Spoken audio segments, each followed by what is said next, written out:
Thank you, Madam Chair. I could not agree more, and I want to thank Senator Franken for bringing up efficiency standards and raise a related issue.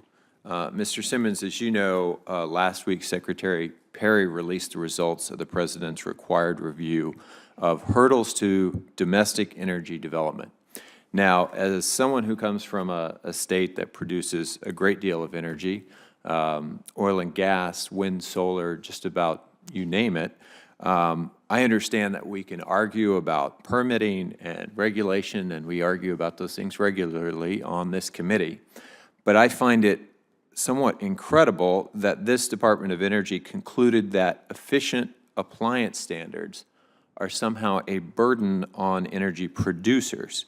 Can you explain the logic behind this DOE conclusion that using less energy and saving consumers money in their appliances through these standards is somehow a burden on domestic energy production?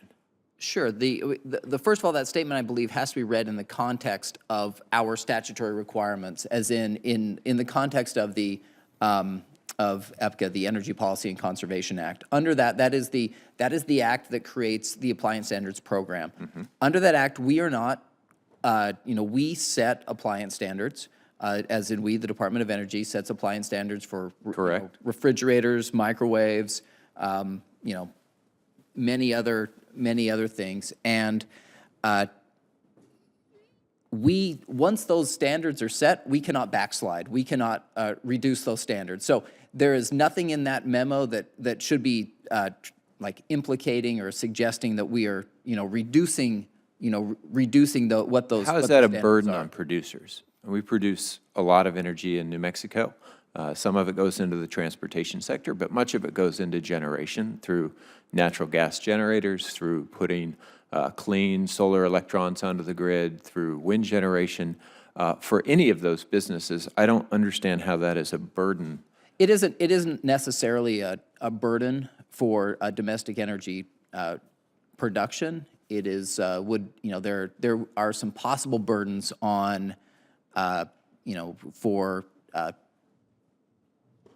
there are possible burdens on the American public that are looking to buy certain types of appliances. That's where the burdens would be, not necessarily on production. Well, I think before we change statute, we should probably find actual burdens as opposed to possible burdens.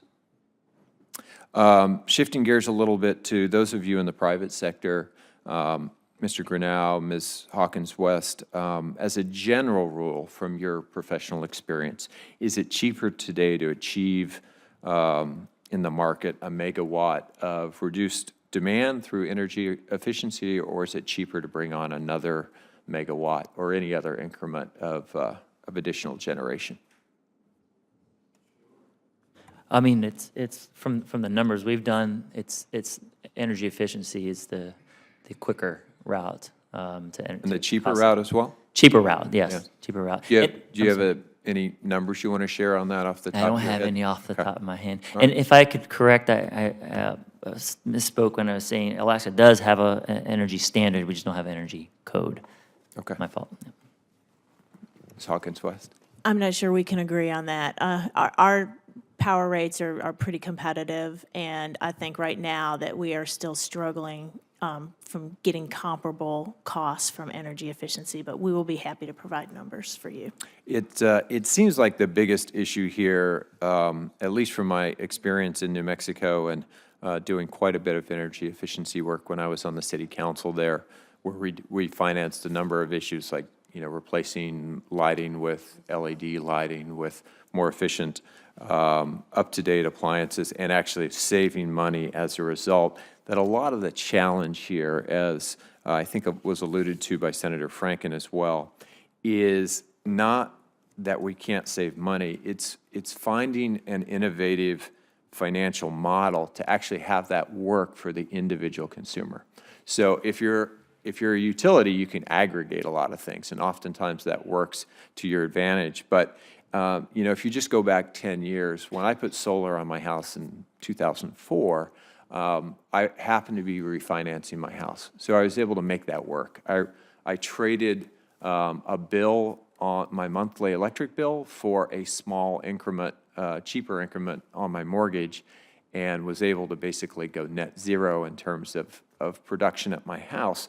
But for a lot of people, if they could trade $100 off their energy bill for paying some third party $80 a month or $50 a month or $75 a month, that would be a net gain for them. But there's not an easy way to do that, at least at the consumer level. The solar industry seems to have figured that out in large part. How come we haven't been able to figure out that question of just innovative models when the numbers do pencil out in a positive direction? Part of it is our regulatory structure precludes us from being able to deal with that. But however, we offer rooftop solar rates, and we're just not finding the penetration. People just aren't signing up for them because they're not finding it competitive in our service territory. I'm talking about energy efficiency. So if somebody can, a higher SEER number, cooling system, more insulation, et cetera, why isn't it easier to find a contractor who will basically trade a benefit on your electric bill for their paying for things that clearly reduce demand for the consumer? It seems like those benefits are easy if you're a big company, but if you're an individual consumer, nobody's cracked that market from a financial point of view. Yeah, that's out of my wheelhouse. I'd love to find an answer for that for you. I have the same question myself. We don't see that up where we are either. Good point.